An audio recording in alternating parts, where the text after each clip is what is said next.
Hello my friends, today we're going to be talking about the African characters that can be found in fighting games. Why fighting games? Because fighting games tend to be the most diverse types of video games out there, and that's due in no small part to Street Fighter. Street Fighter was the fighting game back in the day, and they set the precedent that a fighting game would be composed of characters that are from around the world. Now, I'm not trying to act like fighting games are some sort of bastion of diversity. They still have a long way to go. But there tends to be a lot more diversity in fighting games than what can be found in the rest of the video game industry. So for today's video, we're going to be commenting on a list composed by Amir Hamza, who put out this article on the CS Network website, and it's worth noting that this list is only about Africans, not African Americans. That would be a whole nother list. Though having said that, this article does include some diaspora characters that the author believes can be identified with specific African countries. The article also explains that the only characters that are on this list are characters who debuted in fighting games,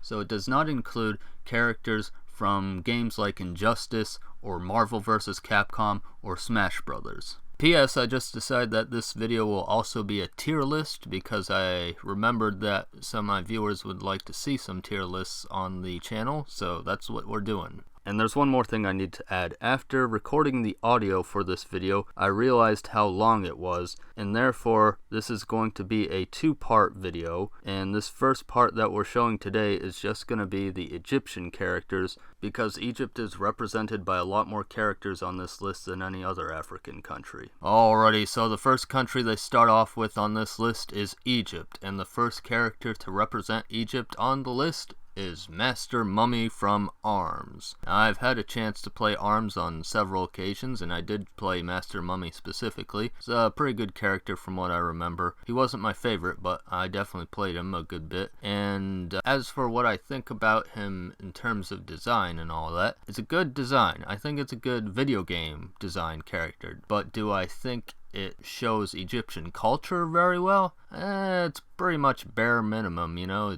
He's a mummy, you know. That's about it. But yeah, he's a good character, but he's definitely not like a character that's just super infused with the culture, if you get what I'm saying. That said, I'm not really going to hold that against Master Mummy too much because most video game characters don't do that great of a job of really displaying cultural identity and cultural iconography, so it's fine.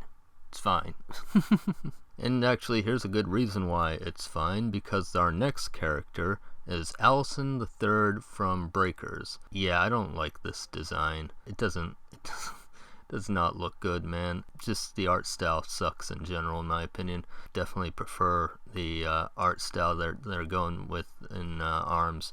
And yeah, even though Master Mummy does not have as much iconography of the culture that this guy has, Master Mummy still has a more pleasing look to his design, whereas this character, Allison III, As for how he plays in the game itself, I can't really comment on that because Breakers, like a number of games on this list, I have not actually played this game. It's one of those fighting games that's just obscure as fuck. Luckily, I have played the next game on our list because it's the classic fighting game, Darkstalkers. And the person representing Darkstalkers is Anonkaris. Or Anacharis. I've never really known how you're supposed to pronounce this guy's name. But either way, a very cool character. Love his design. This guy's probably going to be in our S tier because his design is great as far as I'm concerned. As for how he plays, from what I remember, he was a character that was best suited for very advanced players in Darkstalkers. I never really got a handle on him because, I like Darkstalkers, but I wasn't, super technical at it. And I wouldn't say I'm, a super technical fighting game character to begin with. But yeah, he's a heavy hitter character that requires a lot of skill to use. So honestly, my mains in Darkstalker were usually John Talbane and the snowman guy. The abominable snowman dude. Anyway, fun game and great character designs. Capcom used to be so good at character designs. Nowadays, every other Capcom character is just some generic schmuck, you know? But anyway, that's a conversation for another time. So our next character, for some odd reason, the article shows a fan art of this next character. I'm not going to be showing you fan art. I'm going to show you the actual in-game depiction of the character. And that is Ramesses III from Eternal Champion. Yeah, I think he looks alright. Do I want to play this game? No.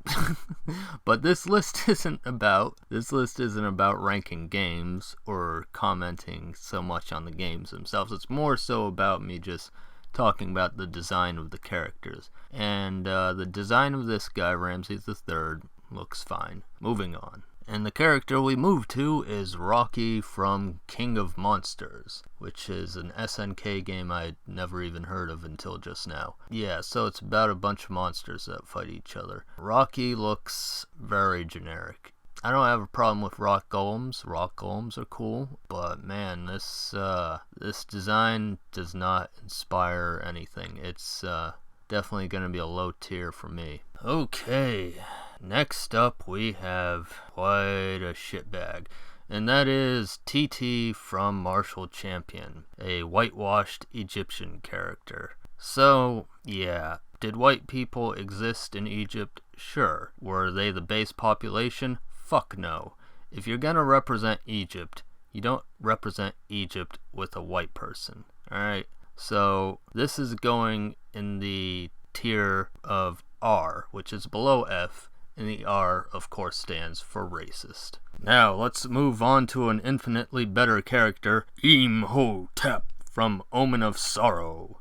Honestly, I've never even heard of Omen of Sorrow until just now, but Imhotep is named after a historical architect from Egypt. And, yeah, this character, I mean, just look at him. He's obviously a better character than what we were just looking at. I don't even have to have played the game or even seen the game to know that this is a better character. How high is this guy gonna be on the list? I don't know. I mean, it's not my favorite character design, I'll be honest, but definitely a breath of fresh air.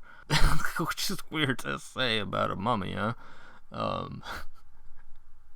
But yeah, since I haven't played the game Omen of Sorrow, I can't really comment on whether they did a good job representing Imhotep in the story itself and his backstory and all of that. Hopefully they did, because he's an incredibly important artist in African history. But I wouldn't hold your breath on that, because when it comes to fighting games, story is not really all that big of a focus, you know?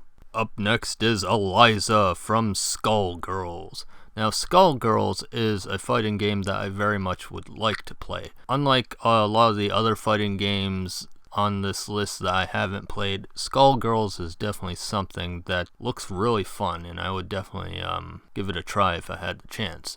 From what I've seen of the game, they do a pretty damn good job of utilizing Egyptian iconography for her character. So I'm a big fan. Yeah, she's definitely going to be really high tier on my list. I mean, just look at how they incorporated the Ankh into her dress. It's like they have this ribbon going all around her. That is fantastic attention to detail right there. Also, even though I generally hate suits and ties, I do think it's pretty funny that they put Horus and Anubis in a suit and tie. For our next character, we finally get to Street Fighter, and specifically Street Fighter V, which is one of the few Street Fighters I haven't played. I've played multiples of the Street Fighter 2s, played Street Fighter 3, Street Fighter Alpha, multiple Street Fighter Alphas I should say, and I've played Street Fighter 4, but I have yet to have a chance to sit down and play Street Fighter 5. So I haven't played Minot, because she's from that game, so I can't really comment on how good she is mechanically speaking. But design-wise, I think her design is great. It's fantastic. I don't think it's as strong as the previous character we were just talking about, but still really good. I should also note that Minot is not my favorite African character from the Street Fighter series either. So who's my favorite African character from Street Fighter? Well, keep watching, because we're going to talk about her pretty soon. In the meantime, we're going to move from one crystal ball user to another. This one's from Tekken, and her name is Zafina. Now, before I get into her character design, let me read what it says here on the article. Well, actually, I'm going to be paraphrasing what it says, but I'll have the exact wording on screen. Anyway, from what I can see here, it's saying that Zafina's location in the game is officially unknown, so we don't really know her origin as far as what the in-game lore says. And apparently someone incorrectly stated that she is supposed to be Indian, but according to the game director Harada, he claims that she's probably Egyptian, so that's why she's on this list. Now, as I said before, I don't think it's a good idea to represent Egypt with a white person. However, this is kind of a strange case here where officially her location is unknown, but the game director kind of said, and what might have just been like a random question from the audience, I don't know if it was from a real interview or if he was just like, you know, just randomly asked by someone. I don't know what was the case, but he said probably Egyptian. So he probably hasn't thought about this all that much, so I'm not gonna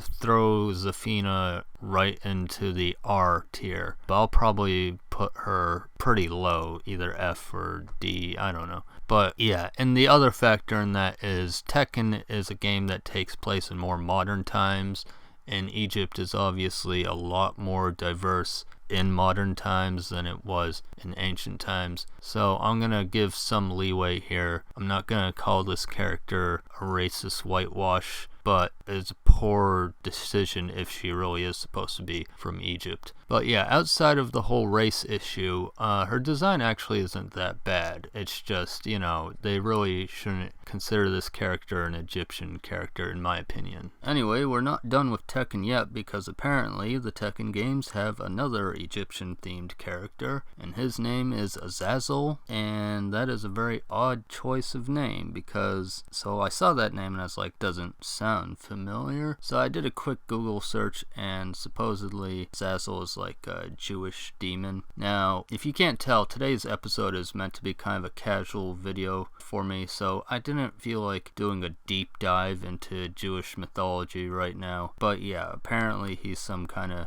demon. So I don't know about all you, but when I look at this character, I get some Anubis vibes. So I find it kind of strange that this Egyptian-themed Anubis-style monster was given a Jewish name. Other than that, though, it is a pretty strong monster design. And our final Egyptian character is from a game called War Gods, and it is quite literally Anubis. That's it. It's literally just Anubis. Anubis. Yeah, I mean, what else is there to say? It's Anubis. It's a very generic looking Anubis, but I mean, that's fine. I mean, it's him. It's Anubis. That's all for today's video. Remember to subscribe and stay tuned for part 2.